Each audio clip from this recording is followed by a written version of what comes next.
Hey everybody, this is Chris Wood from CSPerformance. I've had a few people ask me to do a quick rundown of my configuration in my 1974 AMC Hornet. So I just wanted to go over what I did, how I did it. We did a 4-liter swap from a 1997 Jeep Grand Cherokee. I utilized the cylinder head, exhaust manifold, and thermostat housing. I also utilized the starter from the Grand Cherokee and the flywheel from the Grand Cherokee. I did have to modify the flywheel. You have to cut the reluctor ring off of the flywheel in order to get the 1974 torque converter to fit up to it. Aside from that, bell housing was the same. You have to watch it. Any of the earlier cars can have the smaller bell housing transmission, which can cause some issues. When it comes to intake side, I am running a intake manifold from a 1983 AMC Eagle SX4. I'm utilizing the factory throttle linkage that bolts to it. As you can see, the bracket here kind of hiding away. I am running a EFI system, but you can of course run a carburetor.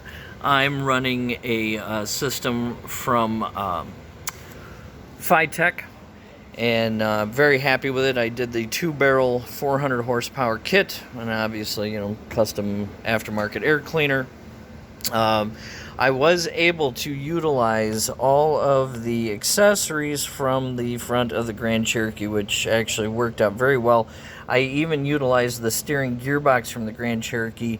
It has a shorter ratio than the stock gearbox that was in the car. This also allowed me to use the factory hoses for the Grand Cherokee for the power steering pump, all of the tensioners and brackets. The Grand Cherokee that I got this from actually did have AC, but I was able to easily find an AC elimination bracket. It was available at the auto parts store. One interesting thing I came across with the electrical system was the fact that the alternators from the modern Jeeps are not internally regulated. The voltage regulators actually mounted inside of the ECM.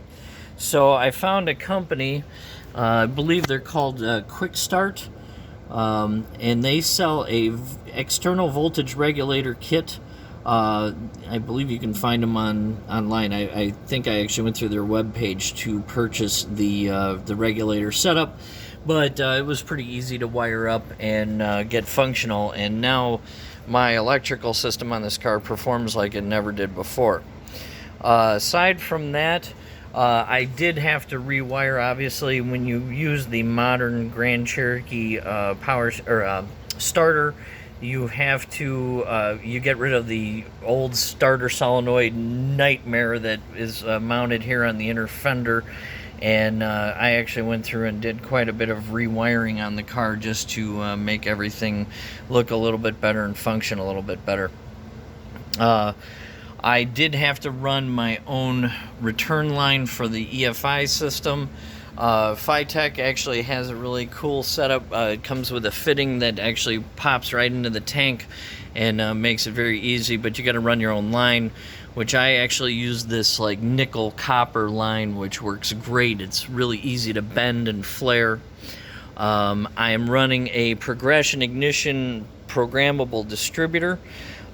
They are a little pricey, but it gets rid of all the weights and springs and bushings inside the distributor and allows you to program your ignition curve from your cell phone or tablet, anything with Bluetooth. It works both with Android and iPhone. Works amazingly well. Has made the car so easy to tune. I mean, obviously with the EFI setup, it's great. And the other great thing about the swap was I was able to actually utilize the factory radiator from the car and pretty much the factory radiator hoses as well. Everything lines up and makes for an easy swap. The EFI system is running, actually runs the fan for you. It's got a fan controller built in. I was able to utilize the stock location for the coolant temp sensor from the EFI style thermostat housing. And it works fabulously. You do have to run a relay setup, which I've wired a couple relays. And one recommendation I can make to anyone who's looking at doing something like this, for running your distributor, especially the guys going to the HEI setups, make sure that you actually run a relay that runs off of your battery power, and you can utilize the factory wiring from your old distributor, whichever one is the switched positive, to run the relay.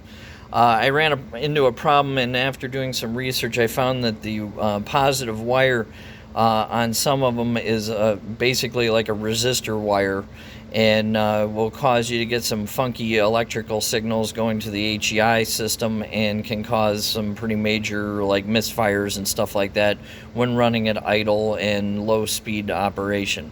So I just made sure I was running a relay for the ignition system. Aside from that, everything else was pretty much bolt in.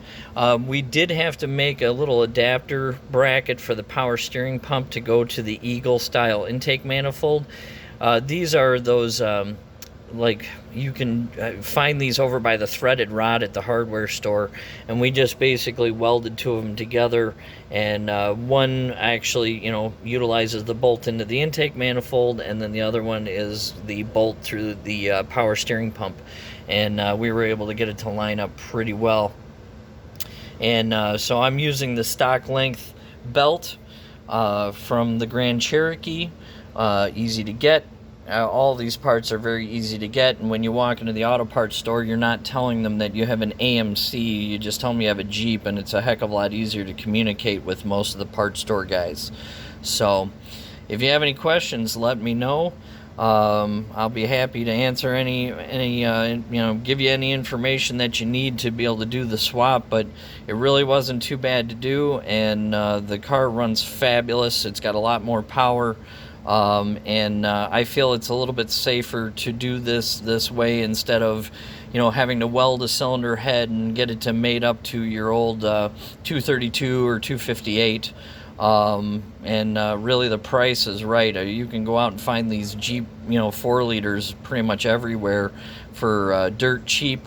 And if you're a little bit worried, it's not too bad to throw a set of bearings in one and an oil pump if things look like they're a little bit worn. They definitely run a bit smoother. These engines, I can't remember the year break, but they were designed to improve noise, vibration, and harshness. So they do run nice and smooth. They've got a lighter crankshaft than some of the early 232s and 258s. I know into the 80s that they changed the crankshaft design, which you can is the recommended one to use if you want to build a 4.6 stroker out of a 4 liter. I wasn't really looking for mountains of power. I just wanted to get the car very reliable, so I can go on road trips with my wife and my little girl. So again, if you got questions, reach out to me. I'm CSPerformance on Instagram and Facebook, and I will be happy to help you with anything that you need. Thanks.